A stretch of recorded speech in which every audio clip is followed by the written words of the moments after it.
With the recent release of NVIDIA's 1080s and 1070s graphics card, I decided to take a look back and into the soon-to-come future of 880M performance. As the GPU in question is more than 2 years old, and with even 980 desktop graphics card being put into laptops nowadays, questions such as, will this GPU be enough for years to come, to run all of the games that are to be released on adequate settings, and should you or should you not upgrade your laptop, or in case there is an option of upgrading the GPU? Today, I'm somewhat answering that question with the benchmark performances of 20 games from years 2013 to 2016. Since the release date of 880M was in March 12th of 2014, I decided to play some games and benchmark them from before the release to see how well it was handling them while it was still fresh meat at the market, and then slowly proceeding to decline in performance as of course the games were receiving better and better graphics which required more and more horsepower. That of course caused worsened performance on older hardware. First off, we'll take a look at some older games from 2013. And why not start at the most famous game, almost a game benchmark simulation as said by many, which other game than Crysis 3. With its use of CryEngine, even the first installment, Crysis 1, still looks amazing after whooping 8 years since its release back in 2008. Of course the engine progressed, and after some time and a few more Crysis years, we finally received the final game, Crysis 3.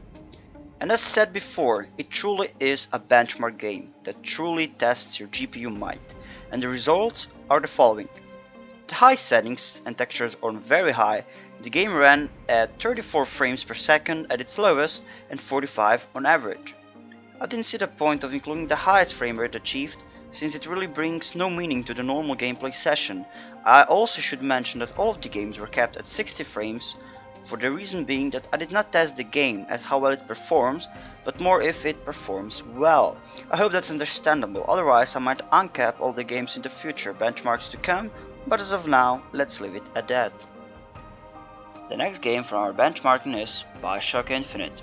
The game is not a really demanding title, not even when it was first released, but since the games included in this list are the games that are more or less the most popular releases in the chosen year by opinion of many, I decided to include it anyway. That is how all of these games were mostly chosen, and of course it does not surprise that the game ran at 60 frames on average at maxed out settings. However, for some reason it ran at 27 at its lowest, which doesn't make a lot of sense, but that is what the benchmark showed me. Following BioShock Infinite, we have Tomb Raider. The game is still quite good looking despite its age, and the results on maxed out settings without the trash effects, which is quite broken in this game. We have 60 frames on average and 51 at its lowest. Next is Battlefield 4. It is still a quite good looking game with the help of its Frostbite engine, and the results on very high settings. With anti-aliasing set to 2x, we got 48 frames at its lowest and 60 at its highest. Now as for the team deathmatch games and other smaller combat maps, as for the open action, the frame rates were lowered by around 5 frames for each.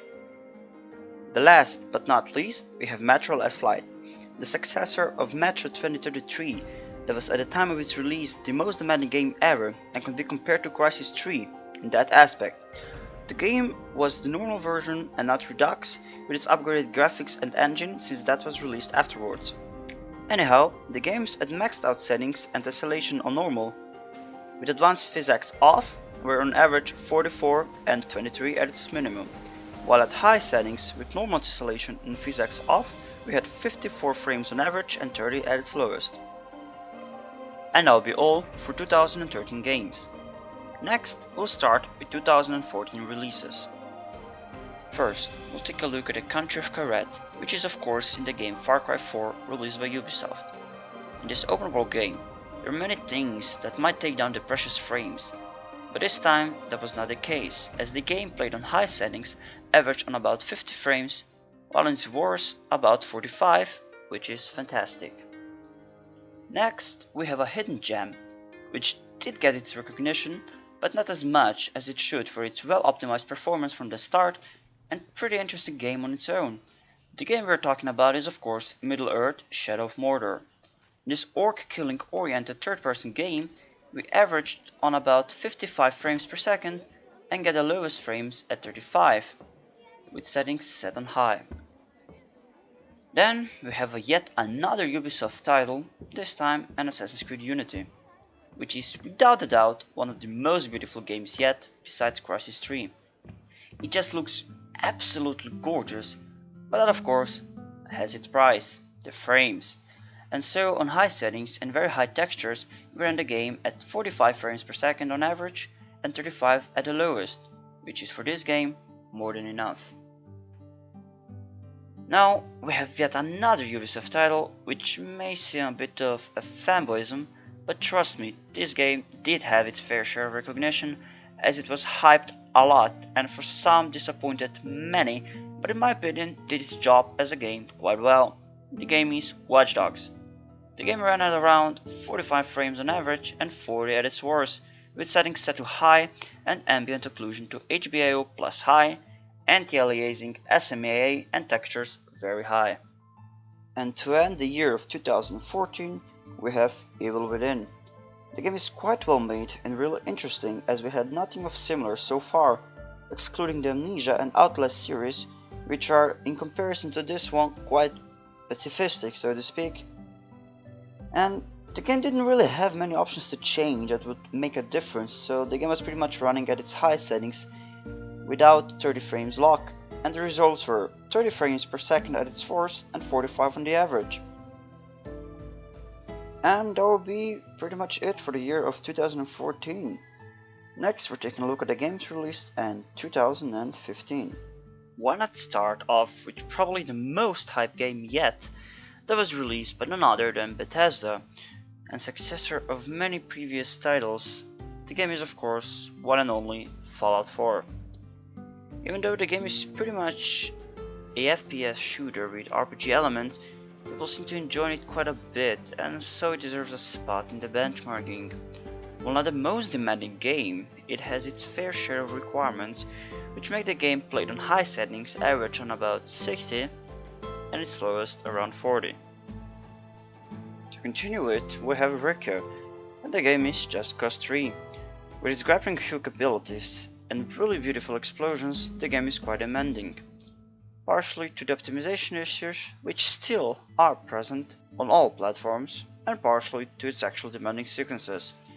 Anyhow, the game ran at medium settings on about 40 frames per average and 30 at its worst.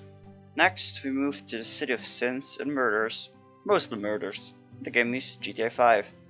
While originally released in 2013, it was only 2 years after that the PC got its fair share as well, and by everyone's surprise, the game was pretty well optimized with many settings to play with, so it's really no surprise that it ran at 45 frames on very high settings on average and 30 on its lowest.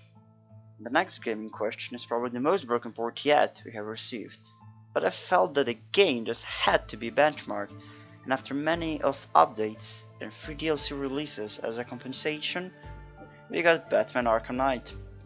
The game was in a pretty rough state at the release, especially on PC, where it ran almost always under 30 frames on random occasions, and with broken NVIDIA GameWorks features it was pretty much unplayable.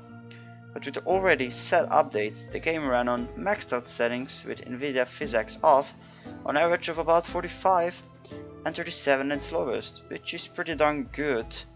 Still could be better, however it's good enough to run the game at lock 30 or consistent varied frame rate above 30 most of the time. And now the best for the last is of course a game that won our hearts for most graphically detailed game, incredibly story and well written characters. The game in question is no other than The Witcher 3, a game that is truly a masterpiece in all aspects. The game is very demanding, as it looks absolutely stunning, and I really mean wow. At high settings, the game runs on average of 45 frames and at its lowest 30, which is pretty darn good since it's an RPG, and 30 frames are really not that bad in comparison to, let's say, a first player shooter where you would need at least 60 to feel the smoothness of the game. And that would be it for the year of 2015. For the year of 2016, I am afraid I do not yet own the games I want to test, and since the year is still not done, we'll see what the future brings and do the reviews then, meaning in possible year to come. If you enjoyed this video, feel free to like and comment about your wishes, next video ideas, and general games that I should test. Until then, IS signing off.